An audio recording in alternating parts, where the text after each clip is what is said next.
bang sa'yo hindi pinalad? Di katulad ng mga kilala mong higit sa akin. Oo tama, dahil di ako perpekto. Asahan mo naman ako'y marunong makontento. Di hahanap ng iba, wala nang hihigit sa'yo. Siguro ang hangad na lamang tumanda sa tabi mo. Ang pangarap ko'y ikaw hanggang sa kahuli-hulihan, makasamang bumuo ng tinatawag na tahanan. Makarami sa lahat-lahat, hindi lang sa kulitan. Sa ginhawa man o hirap, tanggap mo ang kapintasan ko sa buhay. Wala nang hihingin sa may kapal, isang biyaya na sa akin ang ikaw ang minahal.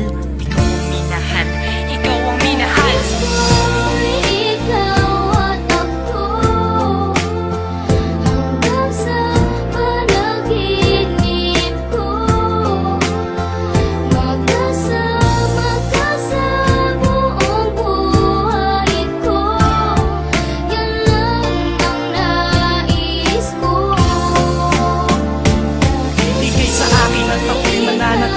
Sa'yo, sinunggaban ko na ang tsansa na masabi ko sa'yo. Salamat dahil sa pagmamahal mo na walang pakit. Sa araw-araw kahit di ka naghangad ng kapalit. Ang kagandahan mong loob na di makita ng mata. Higit sa yamang matuturing ko pag nakikita ka. Patuloy tayong mamumuhay ng maayos at sabay nahaharap sa mga uri ng problema. Magkahawak ng ama na kaagapay kahit pa sa pagtanda. Mga pangarap ko sa buhay sa'yo lang nagmumula. Ang mga titig ko at yakap ang patuloy magsasabi ng pagmamahal na lagi kong bigkas mula sa labi. Kung pwede lang panghabang buhay ka na makasama, yung ikaw lang at ako ang magkasalo sa ligaya. Pangunahin kong dalangin, sana ngay ikaw na sana.